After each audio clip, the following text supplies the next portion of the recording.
Պարոն Փաշինյան, նկատելի է, երբ լրագրողներից մեկը կամ մյուս գործընկերները հարց են տալիս, դուք պարբերաբար փորձում եք իրենց կապել ինչ-որ ուժերի հետ, կարծես լրագրողները չեն կարող հարցադրումներ անել, մտահոգիչ հարցեր տալ, իրենց մտահոգող, վերջո բոլորս Հայաստանի Հանրապետության քաղաքացի ենք եւ ցանկացած հարց նաեւ բխում է մեր սրտից։ Տեսեք, նախորդ անգամ, երբ ես ձեզ հարցրի 300,000 ադրբեջանցիների վերադարձի հետ կապված, դուք բավականին զայրացաք եւ ինձ էլ որպես կարգեցիք որպես Ադրբեջանի լիազոր ներկայացուցիչ, բայց այդ հարցը հենց այնպես չէր առաջացել։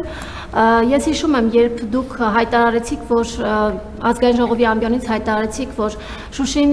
90 եւ ավելի տոկոսով ադրբեջանցիներով վերաբնակեցված Շուշի քաղաքը իր այդ կարգավիճակով հայկական է, նման հարցադրում էի կարել, ես ձեզ հետագայում հարցրեցի եռաբլուրում Շուշին հայկական է թե ադրբեջանական, դուք կրկին զայրացաք, որ հայտարարեցիք, որ դուք նման բան չեք ասել, բայց կարճ ժամանակ անց դուք Արցախը ամբողջությամբ ճանաչեցիք Ադրբեջանի տարածքային ամբողջականություն, ավելին 21 թվականի ընտրություններից առաջ ձեր նախընտրական ծրագրի մեջ էր մտնում Շուշի եւ Հադրութի դեօկուպացիան, նաեւ խոստումներ եք տալիս արցախցիներին կարգավիճակի հետ կապված, սակայն այսօր ունենք այն փաստը, որ առհասարակ ասում եք, որ թող իրենք գտնեն այստեղ Հայաստանի Հանրապետությունում, իհարկե շատ լավ բան եք ասում, բայց առնվազն այդ հարցադրումները, որ ես անում եմ, գալիս են նաեւ նախկինի ձեր հայտարարություններից, քանի որ դուք ասել եք մի բան, արել եք բոլորովին այլ բան։ Եվ հարցը այն է, որ ինչու եք ասում մի բան եւ անում բոլորովին այլ բան։ Դա կոմպետենտության պակասի հետևանք է, թե ուղղակի դուք ժամանակ առ ժամանակ ձեր քաղաքականությունը փոխում եք եւ մի հարց էլ, պարոն Փաշինյան, դուք վերջերս Սյունիքում էկոպարեկային ծառայության ինչն է, Սյունիքի էկոպարեկային ծառայության բացման արարողությունն էր։ Դուք ինչպես եք առհասարակ այդ կառույցը գնահատում, վերջին տարիներին դուք տեղյակ եք ինչ է կատարվել այդ կառույցի շուրջ, օրինակ Սյունիքի էկոպարեկները թմրանյութ են բերել դեպի Երևան, ինչի հետ կապված նաև քրեական վարույթներ կան հակակոռուպցիոն կոմիտեում, էկոպարեկային ծառայության պետը բռնվել է կեղծ համարանիշերով մեքենա վարելիս եւ զրկվել վարորդական իրավունքից։ Այս հարցադրումները ինչու եմ անում, քանի որ դուք էթիկայի կանոնագիրք եք մշակել եւ պետական պաշտոնյաներին ըստ էության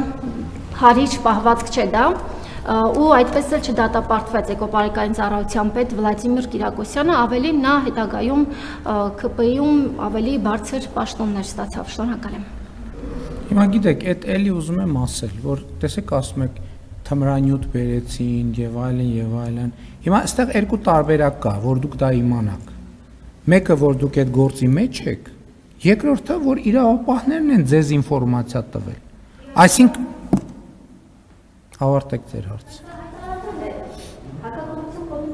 Դե մի րոպե, ավարտեցիք ձեր հարցը։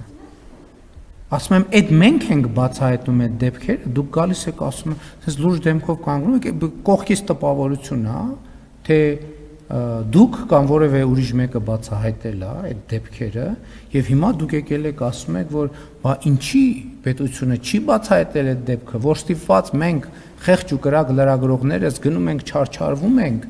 եւ այդ դեպքերը բացահայտում ենք։ Դուք այդ դեպքերի մասին որտեղից գիտեք, հարգելի լրագրող եւ հարգելի լրագրողներ։ Դուք այդ դեպքերի մասին գիտեք միայն այն փաստի բերումով, որ Հայաստանի Հանրապետության պետական ինստիտուտները բացահայտել են, դուք եք զրկել որևէ մեկին վարորդական իրավունքից։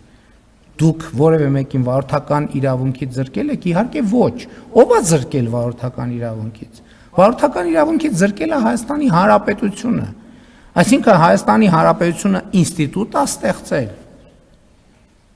որ այդ բոլոր հարցերով, բոլոր անբարեխիղճ պաշտոնյաներին եւ ոչ պաշտոնյաներին բացահայտի եւ քննություն վարի, նրանք ովքեր մեղավոր են արժանանան պատժի, նրանք ովքեր մեղավոր չեն չարժանանան պատժի եւ մարդը համարվում է անմեղ, միջև նրա նկատմամբ չկա դատավճիռ։ Հիմա դուք որտեղից եք իմանում դա։ Որտեղից եք իմանում։ Իրավապահ մարմիններից կա ինֆորմացիայի ապօրինի արտահոսք։ Ես չգիտեմ ինչ վճարվում են կամ ինչ հարաբերությունների բերումով է այդ արտահոսքը տեղի ունենում, բայց դուք եկեք արձանագրեք, որ դուք ինչ որ ասում եք, Դուք մեզ ներկայացնում եք մեր աշխատանքի արդյունքները, փորձ անելով դա օգտագործել դա մենք ենք անում, մենք, որ զրկում ենք վարորդական իրավունքից պաշտոնյային, որ թմրանյութի տեղափոխում բացահայտում ենք, մենք ենք անում դա։ Ուրիշ մեկը չի անում ի հեճուկս մեզ, մենք ենք անում ի հեճուկս ուրիշների։ Սա շատ կարևոր արձանագրում է։ Երկրորդ հարցը, որ ասում եք լրագրողները այնպես է անում, որ իրավունք չունեն հարց տան։ Կներեք, ես չգիտեմ Հայաստանի Հանրապետության պատմության կամ Հայաստանի հազարամյա պատմության շրջանում մի եւս այդպիսի ժամանակաշրջան, որ Հայաստանի Հանրապետության լրագրողները այսքան եւ այսքան անկաշկանդ եւ շարունակաբար հարց են տալիս Հայաստանի Հանրապետության վարչապետին եւ ընդհանրապես պաշտոնյաներին։ Չկա այդպիսի, այսինքն եթե ես կներեք, իսկ կարողա դուք այսինքն ես եմ կազմակերպում այս բրիֆինգները, թե դուք, այսինքն ես եմ գալիս, կարող է ինչ որ ըտեղել։ Ես եմ չէ գալիս, որ ձեր հարցերին պատասխանեմ։ Իսկ եթե ես չեմ ուզում, եթե ես չուզենամ դուք հարց տաք, չեմ գա ստեղ, ժողովուրդ ջան։ Եվ որ չգամ ստեղ ոնց եք հարց տալու։ Իսկ չեմ գա եւ հարց չեք տա։ Իսկ ես գալիս եմ եւ որ ձեզ հարց տալու հնարավորություն ստեղծեմ ձեզ համար, բայց դա չի նշանակում, որ ամենայն հարգանքով հնչած բոլոր հարցերը կոռեկտ են, հնչած բոլոր հարցերը գրագետ են, հնչած բոլոր հարցերի մեջբերված բոլոր տեղեկությունները ճիշտ են, չնայած հակառակն էլ չի նշանակում։ Սա չի նշանակում, որ հակառակը նայել կա։ Նույնն էլ կարող ենք ասել իմ պատասխանների մասին, որ երբեմն էմոցիոնալ է ստացվում, երբեմն կարող եմ մի տվյալ սխալ հիշեմ, հետո պարզվի, որ բան չի 36% չէ, այլ 31% է կամ 42 կամ 20, բայց դա սովորական աշխատանք է։ Ինչ վերաբերում է ձեր ասած առաջին հարցին, Ղարաբաղի, Շուշիի 2020 թվականից ձեզ այդ հարցերին տասնյակ անգամներով, եթե ոչ հարյուրավոր, ազգային ժողովում, ասուլիսներում,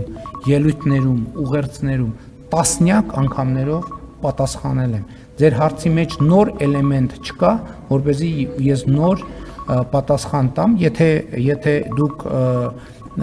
պատասխանի կարիք ունեք, խնդրում եմ նախորդող շրջանում ուղերձներ եմ ունեցել, ելույթներ եմ, ընդ որում ժամերով ելույթներ։ Ես քննիչ հանձնաժողովում 5 ժամ ելույթ եմ ունեցել, ազգային ժողովում ժամերով ելույթ եմ ունեցել, տասնյակ եւ հարյուրավոր հարցերի եմ պատասխանել։ Նույն հարցը ունի նույն պատասխանը։ Եթե հարցի մեջ նոր էլեմենտ լինի կամ ես նոր տեղեկատվություն ունենամ կիսելու ձեզ հետ, անպայման կանեմ դա։